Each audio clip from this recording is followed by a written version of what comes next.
Selanjutnya ada pembahasan mengenai fewer dan less. Fewer, less artinya lebih sedikit than daripada dari. Karena memang ini biasanya digunakan untuk membandingkan. Fewer sendiri digunakan untuk mengidentifikasi jumlah benda yang bisa dihitung. Sementara less digunakan untuk mengidentifikasi benda-benda yang tidak dihitung. Tidak bisa dihitung atau uncountable noun. Contohnya adalah my TOEFL books are fewer than yours. I have 10 books, you have 20 books. I have 10 books, you have 20 books. Saya punya 10 buku, Anda punya 20 buku. Then my books are fewer than yours. My books are fewer than yours. Sedangkan less digunakan untuk uncountable noun. Contohnya uang. I can say your money is less than mine. Uangmu lebih sedikit daripada uangku. Di situ perbedaannya. Jadi jangan sampai salah penggunaannya dan jangan sampai terkecoh. Yang kedua, perbedaan antara good dan well.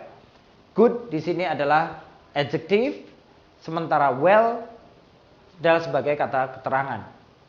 Sangat jelas sekali. Contohnya, she is good and she is well. Sangat berbeda. She is good berarti dia baik.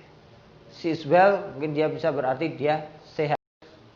Making comparison atau membuat sebuah perbandingan. Yang reguler biasanya kita menggunakan er dan more. Ya, itu contoh penggunaan perbandingan yang paling sederhana. Kalau kita menambahkan er di belakang kata sifatnya, itu menunjukkan kata sifat yang kita pilih hanya memiliki satu silabel. Sementara kalau kita memilih more, berarti kata sifat yang kita gunakan memiliki lebih dari satu silabel. Contoh yang pertama seperti tall. Bukan more tall, tapi taller. Wise. Bukan more wise, tapi wiser. Sedangkan yang untuk lebih dari satu silabel atau lebih dari dua silabel, contohnya beautiful. Itu more beautiful, bukan beautifuler. Jadi more beautiful. Dependable. Bukan dependabler, but more dependable.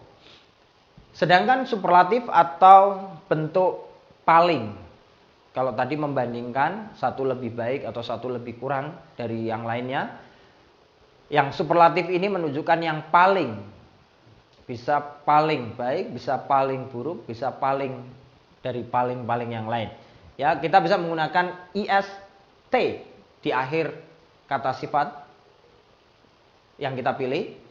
Jika komparatif tadi menggunakan er, kita di superlatif menggunakan est. Kalau tadi contohnya taller than, di superlatif menjadi tallest. Lebih tepatnya kita menggunakan the sebelum bentuk superlatif. The tallest, the wisest. Kalau itu lebih dari satu silabel atau lebih dari dua silabel, maka Anda wajib menggunakan most. The most dependable, the most beautiful.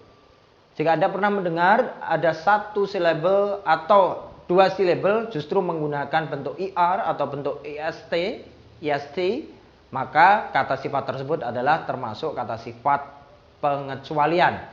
Apa saja itu? Contoh, good. Good ini perubahannya juga tidak menjadi good, gooder, and the goodest. Ya, melainkan menjadi good, better, and best. Good, better, and best. Well, better, and the best. Ya, saya sampaikan sekali lagi, superlatif lebih tepatnya menggunakan the determination. Many, more, the most. Many, more, the most. Much, more, the most. Bad, better, tentu bukan. Bad, worse, the worst. Little menjadi less or lesser and become the least. Friendly, more friendly? No, it becomes friendlier and the friendliest. Early, tidak menjadi more early, tapi menjadi earlier and the earliest. Oke, masih banyak lagi dan Anda harus tahu apa-apa saja pengecualian dari adjektif untuk superlatif dan komparatif.